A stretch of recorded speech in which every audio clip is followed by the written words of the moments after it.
કોમ્પેક્સ director સાહેબ, મારા વાલા વિદ્યાર્થીઓ, ભાઈઓ અને બહેનો, આજના મારી શાળાના એન્યુઅલ ફંક્શનમાં હું તમને બધાને આવકારું છું. આજે આપણે મારી શાળાના વર્ષભરની સફળતાની ઉજવણી અને ધોરણ 8ના વિદ્યાર્થીઓનો વિદાય સમારંભ રાખેલ છે. તો આ પ્રસંગે હું એઆઈ વિશે થોડું કહેવા માંગુ છું, તો તેને શાંતિથી સાંભળો એવી મારી નમ્ર વિનંતી. એઆઈ એટલે આર્ટિફિશિયલ ઇન્ટેલિજન્ટ.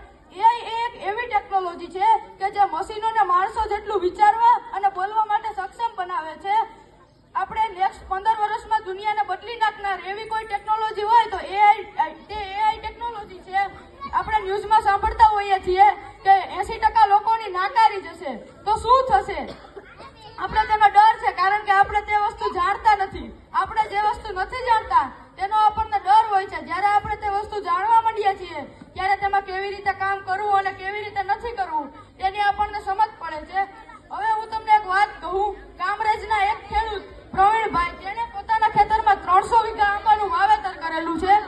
તેણે પોતાના ખેતરમાં એઆઈ નો ટાવર લગાડેલો છે, જેના કારણે વાતાવરણમાં થતી ગરમી અને ભેજની નોટિફિકેશન અને વાતાવરણમાં કોઈ આકસ્મિક રીતે કશું થવાનું હોય તો તેની નોટિફિકેશન તેના ફોનમાં આવી જાય છે. તે માણસે એટલું જ નહીં, આના સિવાય તેને જમીનમાં પણ સેન્સરો લગાડેલા છે. 3 ફૂટ, 6 ફૂટ, 9 ફૂટ અને 12 ફૂટના અંતરે જમીનમાં જો ભેજનું પ્રમાણ ઓછું થાય અને પાણી પાવાની જરૂર પડે તો પણ તેના મોબાઈલમાં નોટિફિકેશન આવી જાય છે. જો એક સામાન્ય ખેડૂત પોતાના ઉત્પાદનને એઆઈ ની મદદથી 2 થી 5 ગણું કરી શકતો હોય તો આપણે બધા તો ભણી ગણેલ છીએ. આપણે તેનાથી ભાગવું ન જોઈએ. આપણે પણ એઆઈ નો ઉપયોગ કરવો જોઈએ અને તેને સમજવું જોઈએ. એઆઈ એક કૃત્રિમ બુદ્ધિ છે. હવે બુદ્ધિ એટલે શું?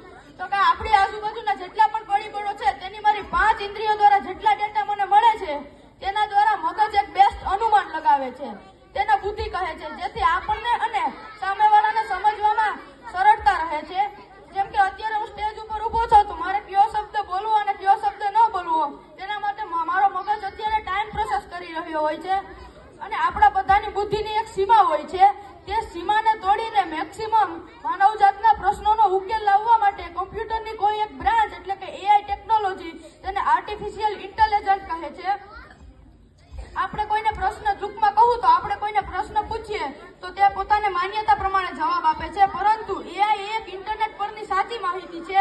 તે હંમેશા સચોટ જવાબ આપે છે. આપણે તેને જાણવાનું છે, તેનાથી ડરવાનું નથી. આપણા બધાના મોબાઈલમાં ChatGPT અને Google Gemini નામની એપ્લિકેશનનો ઉપયોગ કરવો જ જોઈએ. જેમ કે આપણા મોબાઈલમાં Facebook અને Instagram હોય જ છે અને આપણે તેનો ઉપયોગ કરતા જ હોઈએ છીએ, તેમ આનો પણ આપણને ઉપયોગ કરવાનો છે. એઆઈ એક એવી વસ્તુ છે કે જેને તમે જેટલો સારો પ્રશ્ન પૂછો તે તેટલો સારો જવાબ આપે, અને આપણે જેટલો સારો જવાબ દઈએ તેટલો સારો તે બીજી વખત આપણને પ્રશ્ન પૂછે.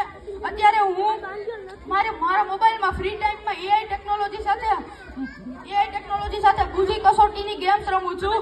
હું તને જેટલો સારો પ્રશ્ન કહું તે મને તેટલો જ સારો જવાબ આપે છે, અને હું તે મને જેટલો સારો જવાબ આપું તેટલો સારો તે મને પ્રશ્ન પૂછે છે.